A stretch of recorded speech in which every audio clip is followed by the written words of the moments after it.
నమస్తే వార్తలకి స్వాగతం. వివరాల్లోకి వెళితే దేశవ్యాప్తంగా సంచలనం సృష్టించిన దిల్సుఖ్ నగర్ జంట పేలుళ్ల కేసులో తెలంగాణ హైకోర్టు కీలక తీర్పు వెలువరించింది.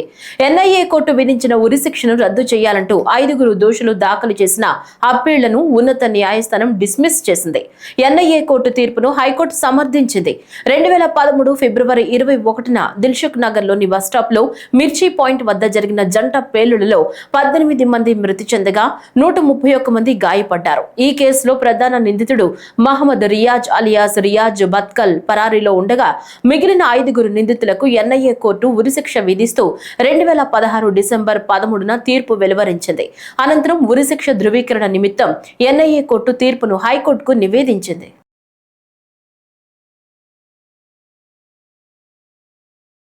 ఆంధ్రప్రదేశ్ ఉప ముఖ్యమంత్రి పవన్ కళ్యాణ్ చిన్న కుమారుడు మార్క్ శంకర్ పవనోవిచ్ గాయపడ్డాడు.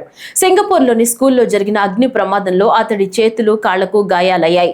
అతడితో పాటు పలువురు చిన్నారులు గాయపడగా వారిని ఆసుపత్రికి తరలించి చికిత్స అందిస్తున్నారు.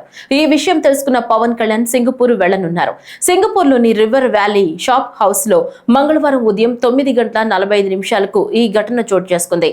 ఈ భవనంలో చిన్నారులకు క్యాంప్ నిర్వహిస్తున్నారు. 2-3 అంతస్తుల్లో మంటలు చెలరేగాయి. సమాచారం అందుకున్న సింగపూర్ సివిల్ డిఫెన్స్ ఫోర్స్ ఘటనా స్థలానికి చేరుకుని సహాయక చర్యలు చేపట్టింది. భవనం లోపల చిక్కుకున్న వారిని రక్షించి రెస్క్యూ సిబ్బంది బయటకు తీసుకొచ్చారు.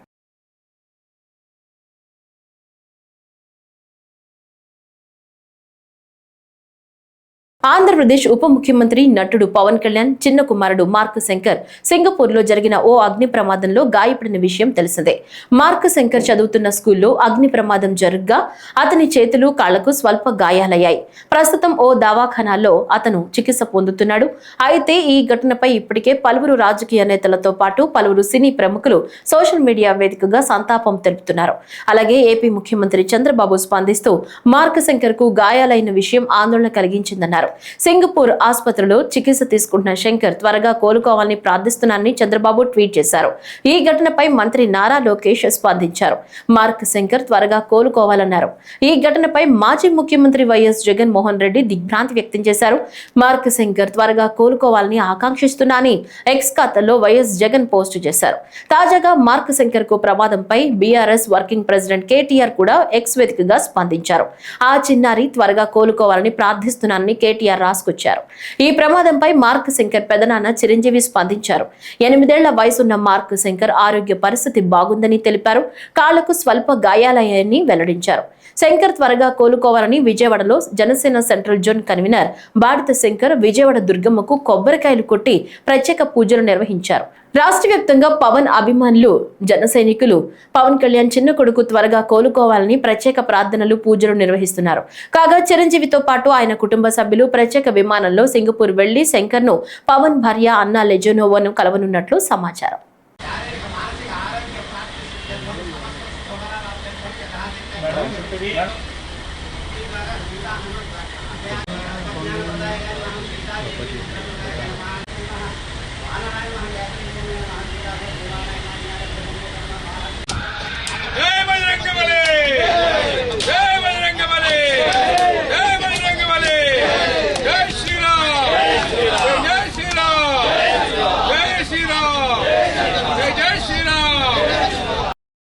జరిగిన సంఘటన మార్క్ శంకర్ అంటే పవన్ కళ్యాణ్ గారి కొడుకు.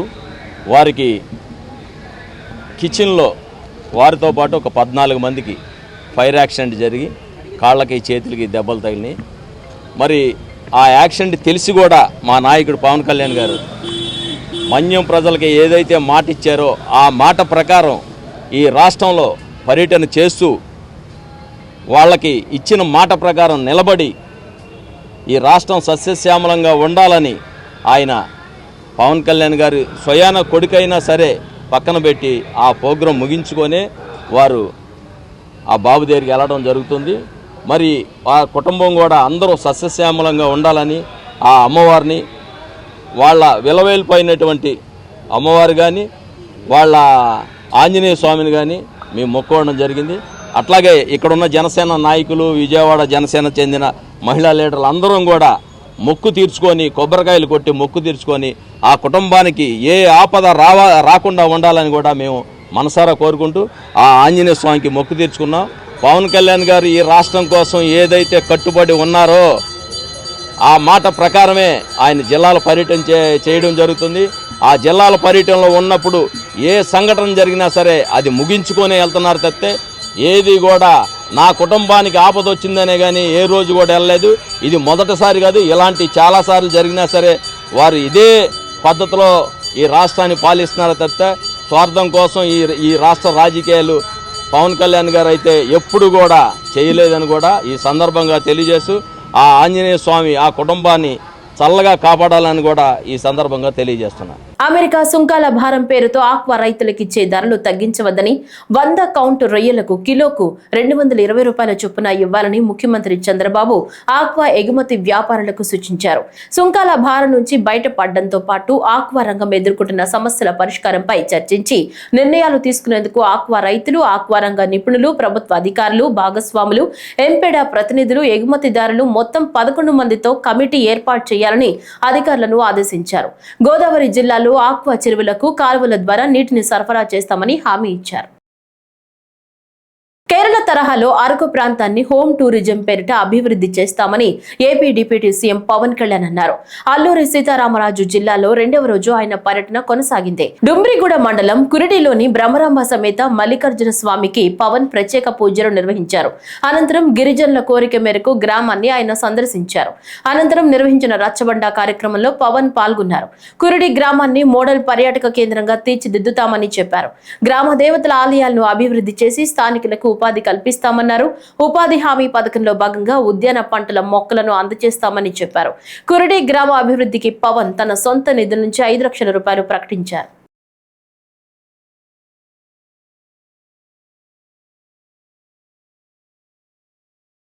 గత నెల మార్చి 30న పాపిరెడ్డిపల్లెలో లింగమయ్య అనే వైసీపీ కార్యకర్తను దుండగులు హత్య చేశారు.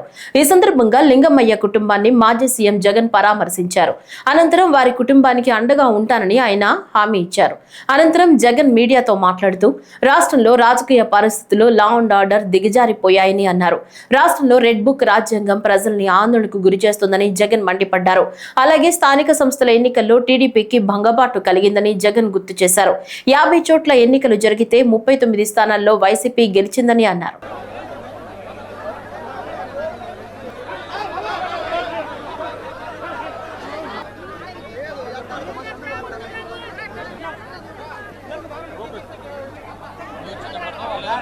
ఘటన జరిగింది.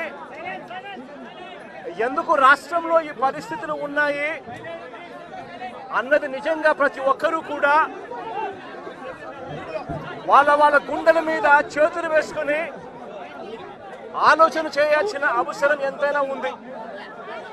ఎందుకంటే ఈరోజు నా పక్కనే లింగమయ్య అన్న భార్య ఉంది. తన భర్తను కోల్పోయి తన ఏం చేయాలో అర్థం కాని పరిస్థితిలో ఈరోజు లింగమయ్య అన్న భార్య నా పక్కన నిల్చొని ఉంది. అసలు ఈ ఘటన ఎందుకు జరిగింది, రాష్ట్రంలో ఉన్న పరిస్థితులు ఏమిటి, రాష్ట్రంలో ఇదే మాదిరిగా కొనసాగుతే పరిస్థితులు, రాష్ట్రం పూర్వపు రోజుల్లో బీహారు గురించి మాట్లాడుకునే వాళ్ళం. ఈ రోజు ఉన్న రాష్ట్రంలో ఉన్న పరిస్థితులు చూస్తే ఈ బీహారు ఇటువంటి రాష్ట్రాలన్నీ ఎక్కడికో పోవాలి. ఆంధ్ర రాష్ట్రం పరువును దేశంలో కన్నా కూడా రోడ్డును పడేసిన పరిస్థితులు ఈ రాష్ట్రంలో ఈ రోజు చంద్రబాబు నాయుడు గారి పరిపాలనలో కనిపిస్తా ఉన్నాయి.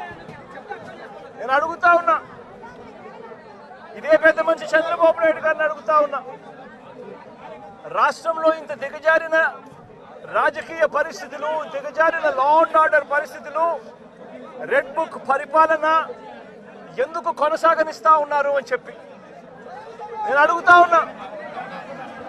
ఇదే రాష్ట్రంలో మొన్నటికి మొన్న 57 చోట్ల ఎన్నికలు జరిగాయి.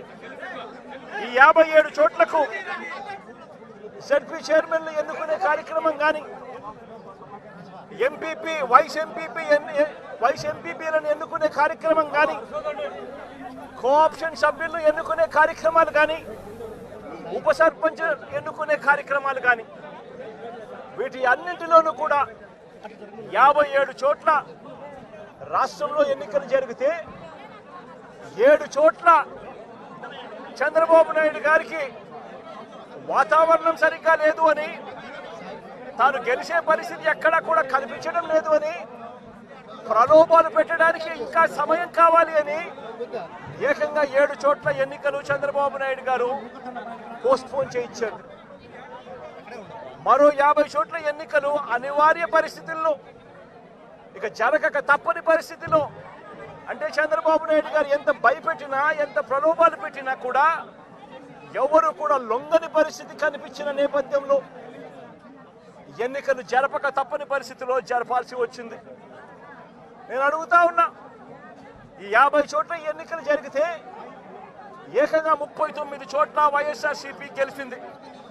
దేశం మీద పెత్తనం కోసం ఉత్తర భారత పార్టీలు ప్రయత్నిస్తున్నాయని, అంబానీ ఆదానీ సంస్థలు వనరులు కొల్లగొట్టడానికి చూస్తున్నాయని ఆర్ నారాయణమూర్తి మండిపడ్డారు.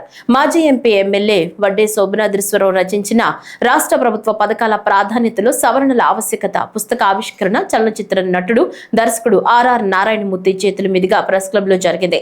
ఈ సందర్భంగా శోభనాద్రీశ్వరరావు మాట్లాడుతూ, ప్రజల పన్నులు, కేంద్రం నిధులు, బ్యాంకుల రుణం కలిపి ప్రజా సమస్యల కోసం ఖర్చు చేయాలని, ప్రైవేట్ సంస్థలకు లబ్ధి చేకూరేలా అనవసర ప్రాజెక్టులు చేపడితే ప్రజా ప్రయోజనాలకు ధనం మిగలదని శోభనాద్రీశ్వరరావు వ్యాఖ్యానించారు. ప్రాజెక్టులు సందర్శన చేస్తున్నారే కానీ 2004లో శ్రీశైలం ఆనకట్ట ముందు ఏర్పడిన గొయ్యి ఎందుకు పూడ్చడం లేదని ఆయన ప్రశ్నించారు. రైతుల సమస్యల పరిష్కారం కోసం విధానాలు తీసుకురావాలని ముఖ్యమంత్రికి విజ్ఞప్తి చేశారు. ఉద్దానంలో నెలకి ఒకరు చనిపోతున్నారని, అనుభవం ఉన్న ముఖ్యమంత్రి ఏం చేస్తున్నారని ప్రశ్నించారు. నేను కాలేజీ డేస్లో చదువుకునేటప్పుడు చిన్నప్పటి నుంచి ప్రజల సమస్యల కోసం ఇలాగే పెద్దలు ఎవరైతే పనిచేస్తున్నారో వాళ్ళ స్ఫూర్తితో నేను ఉద్యమాలు చేస్తూ అలా వస్తున్నవాడినండి. ఆ దశలో ఆంధ్రప్రదేశ్లో ఒక వడ్డే శోభనాద్రీశ్వరరావు ఒక పెద్ద రైతు నాయకుడు, పెద్ద పేరు విన్నాయింది. ఓ యలమంచి శివాజీ గారి పేరు విన్నా, అంతకుముందే ఇవాళ గురువు గారు చరణ్ సింగ్ గారి పేరు విన్నా, రంగా గారి పేరు విన్నా. ఇలాంటి మహామహుల పేరు వింటూ వడ్డే శోభనాద్రీశ్వరరావు గురించి చూసి, అరే ఈ పెద్దయినా, ఎంత పెద్దయినా, ఎంత గొప్ప రైతు నాయకుడు, ఎంత తాపత్రయపడుతున్నాడు, ఎంత తప్పన పడుతున్నాడు, రైతు కోసం ఎంత ఫైట్ చేస్తున్నాడు అని నిజంగా ముచ్చటపడ్డానండి. ఒక ఫంక్షన్లో ఆయన కలిసా, దండం పెట్టా, ఎన్నాళ్ళకైంది సార్ మిమ్మల్ని చూసి భాగ్యం నాకు కలిగిందని. ఆ మహానుభావుడు ఎన్టీ రామారావు హయాంలో ఎన్టీ రామారావు కూడా అంటే మహా ఇష్టం. బికాస్ టువర్డ్స్ పీపుల్, ముఖ్యంగా టువర్డ్స్ రైతాంగం, ఆయన థాట్స్ కానీ, ఆయన ఆలోచన విధానం కానీ, ఆయన కార్యాచరణ కానీ అన్నీ తెలుసుకుని ఎన్టీ రామారావు గారు పిలిచి మరి, బ్రదర్ మీరు వ్యవసాయ శాఖ మంత్రి గారు ఉండండి అని చెప్పి ఆయన వ్యవసాయ శాఖ మంత్రి చేశాడు ఆయన ఎన్టీ రామారావు గారు. That is the greatness of Vadde Sobhanadreeswararao. తర్వాత పార్లమెంట్లో ఎంపీ అక్కడ తెలుగుదేశం పార్టీ ఎంపీ నాయకుడిగా అయ్యాడు ఆయన. అక్కడ వాయిస్ వినిపించాడు, అక్కడ దేశం గురించి మొత్తం సమస్యలు చెప్పాడు. ఇలా చేసిన అయినా అనేక యుద్ధాల్లో పాల్గొంటూ, రైతు ఉద్యమాలు ఎక్కడ జరుగుతుంది సరే పాల్గొంటూ, ఏ పార్టీ కావచ్చు ఆయన సూచనలు, సలహాలు, విమర్శలు, సద్విమర్శలు చేస్తూ ఇప్పుడు ఆఫ్టర్ 80 years తర్వాత కూడా ఇంకా చిన్నపిల్లలాగా మొదట్లో ఏ విధంగా పరితపించాడో, ఏం చేసాడో అయినా అలాగే ఇదిగో రాష్ట్ర ప్రభుత్వాలు ఇలాగుండండి అని సూచనలు చేస్తూ, ఇదిగో ఇలా ఉంటే బాగుంటుంది, ఇలా చేయలేదు మీరు, ఇంకా ఇలా చేస్తే బాగుంటుంది, ఇది చదవండి అని చెప్తూ ఒక ఆదేశ సూత్రాలలాగా గవర్నమెంట్ పెట్టుకున్న IAS IPS ఆఫీసర్లు కేవలం వాళ్ళు చదువుకొని వచ్చారు. వీళ్ళు నేను తగ్గించట్లా, కించపరచట్లా, వాళ్ళు చదువుకొని పాస్ అయ్యి బాగా వచ్చారు. బట్ ప్రాక్టికల్ లైఫ్లో ఉన్నవాడు వీళ్ళు. The practical life is most important. కాబట్టి వాళ్ళ రాష్ట్రంలో ఏముండాలి, ఏమున్నాయి, ఎలాగున్నాయి, దానికి ఏం చేస్తే బాగుంటుంది అనే గొప్ప మెసేజ్ని ప్రభుత్వం సీఎం గారు కూర్చొని అనేక మంది IASలు IPSలు గొప్ప నాయకులు పెట్టుకొని కూర్చొని ఆయన చర్చించి ఏం చేస్తారో, ఒక బడ్జెట్ని ప్రవేశపెట్టేటప్పుడు కానీ, ఇంకా రాష్ట్రంలో ఏం చేయాలో, ఇంకా ఏం మిగిలిపోయి ఇంకా ఇలా చేస్తే బాగుంటుంది అనే ఆలోచన దృక్పథంకి వచ్చినప్పుడు కానీ వడ్డే శోభనాద్రీశ్వరరావు ఈ పుస్తకం చదివితే నిజంగా చంద్రబాబు నాయుడు గారికి గొప్ప సూచన ఇది నిజంగా. దేశం ప్రగతి సాధించాలంటే మహిళలు ఎంటర్‌ప్రెన్యూర్స్ గా రాణించి మహిళా సాధికారత సాధించాలని, రాజధాని ప్రాంతంలోని విద్యార్థులు ఉద్యోగాల కోసం ఇతర రాష్ట్రాలకు వెళ్లాల్సిన అవసరం లేదని కేశినేని చిన్ని భరోసా ఇచ్చారు. విజయవాడ మేరీ స్టెల్లా కాలేజీలో ఫైనల్ ఇయర్ స్టూడెంట్స్ కు navigate the career after graduation program కార్యక్రమానికి ముఖ్య అతిథిగా ఎంపీ కేశినేని శివనాథ్ హాజరయ్యారు. చివరి ఏడాది విద్యార్థులతో సంభాషిస్తూ కేశినేని శివనాథ్ విద్యార్థులకు కెరియర్ కౌన్సిలింగ్ కల్పించారు. అమరావతికి AI సంస్థలు, రక్షణ సాంకేతికత, ఆటోమొబైల్ పరిశ్రమలు, Ratan Tata innovation hub, skill development centres రాబోతున్నాయని కేశినేని ప్రకటించారు. విద్యార్థులకు అవసరమైన కెరియర్ కౌన్సిలింగ్ కేంద్రాన్ని కేశినేని ఫౌండేషన్ ద్వారా ఏర్పాటు చేస్తున్నామని కేశినేని చిన్ని వెల్లడించారు. 1962లో స్థాపించిన ఇన్స్టిట్యూట్ అవునా. ఇటువంటి కాలేజీలో చదవాలని చాలామంది అనుకుంటారు. ఇంత ప్రెస్టీజియస్ ఇన్స్టిట్యూట్లో మీకు చదువుకుంటాం, you are blessed by the god. అయితే ఒకటే గుర్తుంచుకోవాలి, ఎందుకంటే ఆ అదృష్టం అందరికీ రాదు, అటువంటి అదృష్టం మీకు వచ్చింది. లాస్ట్ టైం కూడా మీ దగ్గరికి వచ్చారు, చాలా ఉండుంటారు కొంతమంది లేరు. నేను ఒకటే చెప్తున్నా, ఉమెన్ ఎంపవర్మెంట్ ఇండియా ఫ్రంట్ స్టెప్లోకి వెళ్ళాలి అంటే ఇంట్లో ఉన్న మహిళలు స్ట్రాంగ్గా, స్టెబాయిడ్గా, చక్కగా, ఎందుకంటే మహిళలకి బోల్డని పనులు, పిల్లలను చూసుకోవాలి, జాబ్ చేయాలి. ఇక మీరు ఇంట్లో కూర్చొని పెళ్లి చేసుకుందాము లేకపోతే హ్యాపీగా లైఫ్ చేయాలి అనే మాట కాదు. మీ కాళ్ళ మీద మీరు నిలబడాలి. నిలబడతారా? డెఫినెట్గా నిలబడాలి. ఎవరి మీద మీరు ఆధారపడద్దు. కుటుంబంలో ఇద్దరూ కలిసి పనిచేస్తే మీరు ఫ్లరిష్ అవుతారు. మీ పిల్లలు మీరు పెళ్లి చేసుకున్నాక వచ్చే పిల్లలని ఇన్ఫ్లుయెన్స్, మదర్ ఇన్ఫ్లుయెన్స్ ఎక్కువగా ఉంటుంది ఫాదర్ ఇన్ఫ్లుయెన్స్ కన్నా. అవునా కదా? మీ అందరికీ మీ మదర్ మీద ఇన్ఫ్లుయెన్స్ ఎక్కువ ఉంటుందా, ఫాదర్ ఎక్కువ ఉంటుందా? ఆడపిల్లలేమో ఫాదర్ నచ్చుతారు, కానీ ఇన్ఫ్లుయెన్స్ మాత్రం మదర్ మీదే ఉంటుంది. అవునా కదా? అట్లాగే మీ ఇన్ఫ్లుయెన్స్ ద్వారా రేపు రాబోయే కాలంలో మీరు ఒక గుడ్ సిటిజన్స్గా, చక్కటి ఎంటర్ప్రెనర్గా డెవలప్ అవ్వాలని మా అందరికీ కోరిక. అందుకే నేను ఏమన్నానంటే, ఒక అవుట్గోయింగ్ బ్యాచ్ ఎవరైతే ఉన్నారో వాళ్ళతో ఇంటరాక్టివ్ సెక్షన్ మాట్లాడదాం, ఈ డౌట్స్ కూడా ఉంటాయి చాలా అని మేము ప్రోగ్రామ్ లాగా పెట్టాం. గుడ్. విజయవాడ మీరందరూ చూస్తే చాలామంది లేడీ ఎంటర్ప్రెనర్స్ ప్రొడ్యూస్ చేసింది, కానీ ఆ రోజు ఎంతోమంది ఎంటర్ప్రెనర్స్కి అవకాశాలు లేక హైదరాబాద్లోనూ, యుఎస్లోనూ, లేకపోతే మెడ్రాస్లోనూ ఇటువంటి రకరకాల ప్రాంతాలలో పరిశ్రమలు నడిపిస్తున్నారు. దీనికి ఎగ్జాంపుల్ ఏంటంటే, ఎలిట్ పని హైదరాబాద్ ఎప్పుడైనా ఆర్గనైజేషన్ ఎలిట్ పని ఒక ఆర్గనైజేషన్ 1995లో చంద్రబాబు నాయుడు గారు లేడీ ఎంటర్ప్రెనర్స్ కోసం ఒక సంస్థ స్థాపించారు. అది హైదరాబాద్ ప్రగతి నగర్లో ఉంటుంది. ఆ ప్రగతి నగర్లో ఉన్న సంస్థ ఆ రోజు ఏంటంటే ఆయన ఉద్దేశం ఎక్కువగా లేడీ ఎంటర్ప్రెనర్లను తయారు చేయాలని కొద్దిగా తయారు చేసిన సంస్థ. అమరుడు పుట్ట నారాయణ 47వ వర్ధంతిని గోదావరి కనిలోని స్నేహ సాహితీ గ్రంథాలయంలో వర్ధంతి సభ నిర్వహించారు. అమరుని సోదరుడు పుట్ట రాజన్న ఆధ్వర్యంలో నిర్వహించిన సభలో పుట్ట నారాయణ చిత్రపటానికి పూలమాల వేసి ఘనంగా నివాళులర్పించారు. ఈ సందర్భంగా మాట్లాడుతూ, ప్రజలకు ప్రభుత్వం మధ్యలో జరుగుతున్న ఘర్షణలో పోలీసులు జరిపిన కాల్పుల్లో అమరుడైన సింగరేణి కార్మికుడు పుట్ట నారాయణ కుటుంబాన్ని ప్రభుత్వం, సింగరేణి యాజమాన్యం ఆదుకోవాలని డిమాండ్ చేశారు.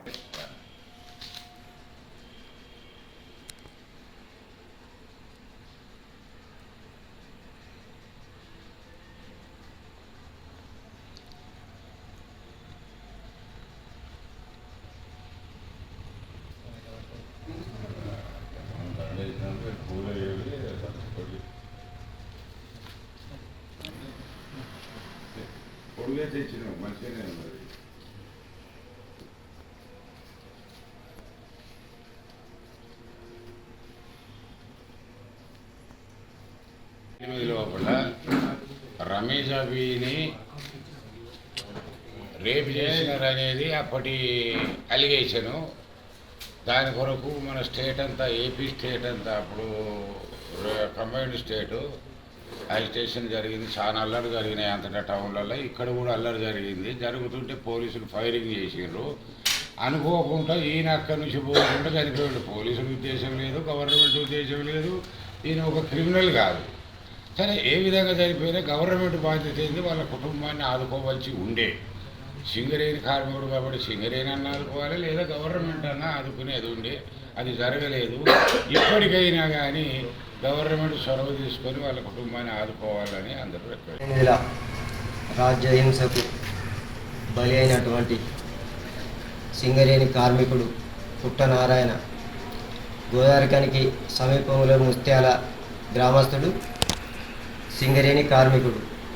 అంతకుముందు హైదరాబాద్లో రమీజాబిని పోలీసులు ఎత్తుకెళ్ళి పోలీస్ స్టేషన్లో ఆమెను బలాత్కారం చేసి ఆమె భర్తను చంపిన సంఘటన రాష్ట్రవ్యాప్తంగా నిరసనలకు దారితీసింది. అందులో భాగంగా గోదావరిఖనిలో ప్రజలు ఉద్యమకారులు బంద్ పెడితే ఇతను మొదటి షిఫ్ట్ ముగించుకొని అదే దారి వెంట వెళ్తుంటే ఈ ప్రభుత్వానికి పోలీసులకు వ్యతిరేకమా ప్రజలు అంటూ వాళ్ళు ఎలాంటి ఆర్డర్స్ లేకుండా కాల్పులు జరిపితే ఆ కాల్పుల్లో నాడు 2 కార్మికులు చనిపోయారు.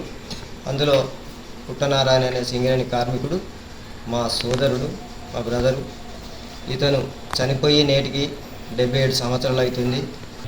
ఈ కుటుంబానికి అన్ని ఉద్యోగంతో పాటు అన్ని బెనిఫిట్స్ సౌకర్యాలు ఉన్నటువంటి ఆనాటి ప్రభుత్వం ఈనాడున్న ప్రభుత్వం వరకు ఈ 47 సంవత్సరాలు ఇప్పటి వరకు కుటుంబానికి ఎలాంటి న్యాయం జరగలేదు. సిద్దిపేట జిల్లా దుబ్బాక నియోజకవర్గం మిరుదొడ్డి మండల కేంద్రంలోని శ్రీ సీతారామచంద్ర స్వామి దేవస్థానంలో శ్రీరాముని పట్టాభిషేకం అంగరంగ వైభవంగా కన్నుల పండుగగా జరిగింది. అనంతరం శ్రీ సీతారామచంద్ర స్వామి రథయాత్ర గ్రామంలోని పురవీధుల గుండగా సాగింది. రథయాత్ర సాగుతుండగా గ్రామ ప్రజలు, మహిళా మూర్తులు మంగళ హారతులతో స్వామివారి వ్రతాన్ని ఘనంగా స్వాగతం పలికారు. భక్తులు స్వామివారిని దర్శించుకుని తీర్థ ప్రసాదాలు స్వీకరించారు. అనంతరం రథయాత్ర ముందు చిన్నారులచే ప్రత్యేక నాట్య ప్రదర్శనలు, కోలాటంతో నిర్వహించారు. జరిగింది.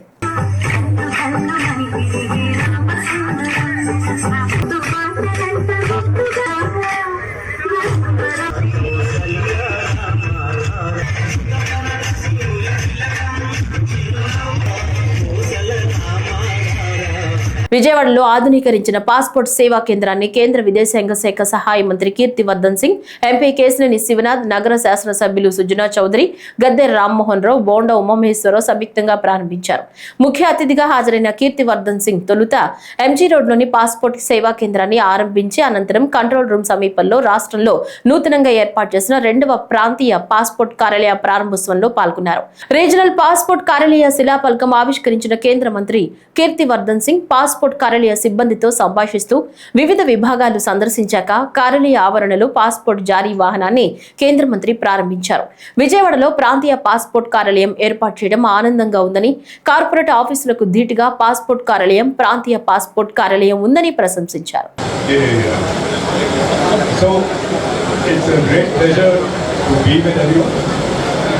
In this gathering, we have Honorable Member of Parliament Shri Kesineni Shivnath ji, we have Honorable MLA Shri Sudhara Chaudhary ji, our MLA Shri Gade Ram Mohan Rao ji, and of course we have a Joint Secretary PSP and CTO Dr. Srinivas ji, our Regional Passport Officer, for whom I have worked a lot of things, and I myself have witnessed his hard work. To our husband, and of course all our respected officers and guests and ladies and gentlemen. So as you know, we all gathered here for the inauguration of the Regional Passport Office of Vijayawada and the renovated passport seva center, and we just visited both the centers. And it has been an eye-opener to see how a well-designed modern government office can look like. My drawing room does not have the kind of sofa that the applicants here will get the opportunity to sit on. And that is a duty as public leaders. We are here to serve the people.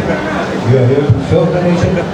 And we have to take into account every point in which they can help our citizens.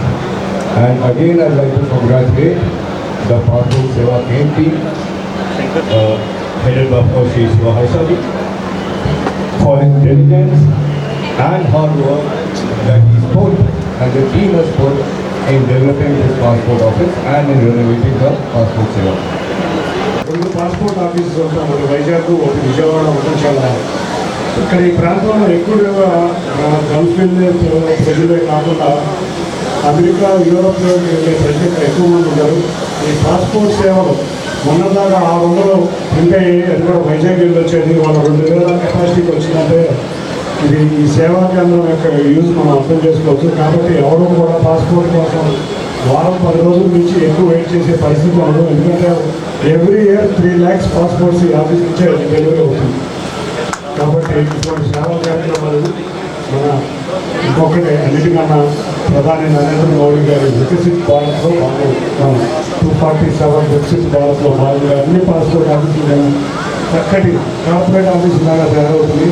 అటువంటి చక్కటి వాతావరణం ఉంటే వచ్చేవాళ్ళు కూడా ఇబ్బంది లేకుండా ఉంటుందని తెలియజేస్తూ, ఇక అన్నిటికన్నా ముఖ్యంగా రాబోయే కాలంలో నాకు చాలా సంతోషంగా ఉంది. ఎందుకంటే మన రాష్ట్రం విభజించిన తర్వాత 2016లో మొదలు పెడితే 2017లో ఒకటి external affairs minister Sushma Swaraj గారి దగ్గర కూర్చొని ఇప్పటికీ నా కళ్ళకి గుర్తొస్తాను. Sushma Swaraj central affairs minister, in fact this was one of the commitment given in the Reorganization Act. Thereby, in fact, I wanted her to expedite to open this. So that is how we also requested Passport Office authorities to purchase land to set up a permanent building in Amravati, capital which is likely to come, which has come through. I am very happy. So this is, as everyone knows that today many of the student fraternity are going to abroad for various opportunities as well as for the education, and they are also looking forward to get passports for their parents, grandparents, etc. So Andhra Pradesh, everyone knows that it is a very progressive state, which this office alone is likely to cross 6,000 passports issuance per year. That means on an average this building is going to print about 2,000 passports. You have very dynamic passport officer at present. First question I asked that, are you going to print here? Yes. So in order to issue right passport with all other verification etc., we also have facilitated to get applications through post offices, which is really a great facility in Normal. And as per our Honorable Prime Minister's directions,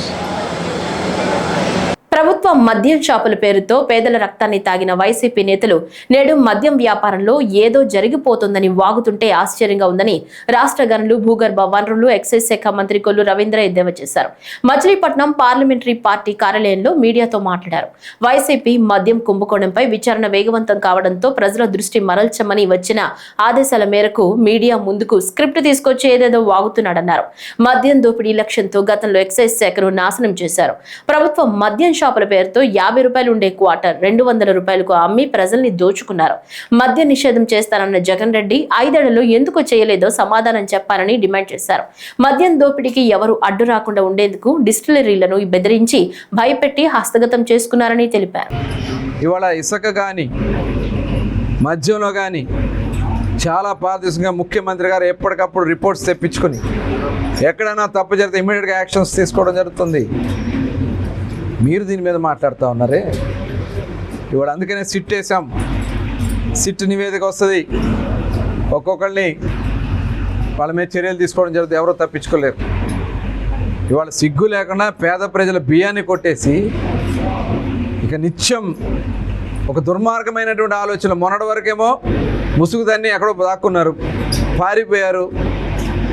పోలీసులు వస్తే address లేకుండా పారిపోయారు. ముఖ్యమంత్రి గారు ఆడవాళ్ళని ఏమి చేయొద్దన్నారు, కానీ చేయమని చెప్పి నాయకులు అంటున్నారని చెప్పి మాట్లాడారు. ఇవాళ మళ్ళీ సిగ్గు లేకుండా వచ్చి మాట్లాడుతూ ఉన్నారు. ఆ స్క్రిప్ట్ ఏదో రాసిస్తే ఆ స్క్రిప్ట్ చదువుతాం కాదు. మీరు చేసినటువంటి ప్రతి కుంభకోణం బయటకు వస్తుంది. పేదలకు చెందినటువంటి ధాన్యాన్ని గోడౌన్లో జాగ్రత్త చేస్తామని చెప్పి పందికొక్కుల్లాగా తిన్నటువంటి వ్యక్తి పేరుని నాని. వాస్తవం కాదా చెప్పమనండి. 7,000 బస్తాల, దాదాపు 8,000 బస్తాల బియ్యాన్ని దోచుకున్న వ్యక్తి పేరుని నాని. కాకినాడకి మరి అమ్ముకున్నటువంటి వ్యక్తి పేరుని నాని కాదా? మొత్తం కూడా బయటకు వచ్చింది. సిగ్గు లేకుండా ఇవాళ మొన్న ఏదో మాట్లాడుతూ ఉన్నారు. ఇంతవరకు ఎప్పుడు కూడా ఇలాంటి కేసులు పెట్టలేదు, క్రిమినల్ కేసులు పెట్టలేదండి. అంటే బియ్యం కొట్టేస్తే కేసులు పెట్టరా? బియ్యం దోచేస్తే కేసులు పెట్టరా? పేదవాళ్ళి డబ్బులు కొట్టేస్తే కేసులు పెట్టరా? మీరేమైనా దిగొచ్చారా? ఎవ్వరు తప్పించుకునేది గుర్తుపెట్టుకోండి. తాత్కాలికంగా ఏదో మాట్లాడి ఫైన్లు కట్టేస్తే ఆ కేసులు మాఫీ అయిపోతారని మీరు అనుకోక్కర్లే. మొత్తం మీ అక్రమ సంపాదనలు, మీ దోపిడీలు మొత్తం కూడా బయటకు వస్తాయి. ఇంకొకసారి ప్రభుత్వంలో జరుగుతున్న మంచి ఇవాళ చూడండి, భారతదేశంలోనే 2వ స్థానం పెట్టుబడులు పెడుతున్నటువంటి అభివృద్ధి చెందుతున్నటువంటి రాష్ట్రాల్లో గౌరవ ముఖ్యమంత్రి గారు 10 నెలల్లోనే, సంవత్సరం లోపే 2nd ప్లేస్కి తీసుకొచ్చారంటే అది కూటమి ప్రభుత్వం యొక్క విధానం. ఈ రాష్ట్రంలో 20 లక్షల మందికి ఎంప్లాయ్మెంట్ క్రియేట్ చేయాలని సంక్షేమ కార్యక్రమాల్ని ఒక్కొక్కటి అమలు చేసుకుని ముందుకెళ్తా ఉంటే ఇవన్నీ చూసి తట్టుకోలేక ప్రజల్ని తప్పుదారి పట్టించే కార్యక్రమాలు చేస్తాయి జరగవని కూడా హెచ్చరిస్తూ ఇవాళ కూటమి ప్రభుత్వం పవన్ కళ్యాణ్ గారి మీద కూడా మాట్లాడుతూ ఉన్నారు. ఒళ్ళు దగ్గర పెట్టుకోండి, ఒళ్ళు దగ్గర పెట్టుకుని మాట్లాడండి. ప్రజలకి పరిపాలన అందిస్తూ ఇవాళ ముఖ్యమంత్రి గారు విదేశాలకు వెళ్ళి పెట్టుబడులు తీసుకొస్తా ఉన్నారు.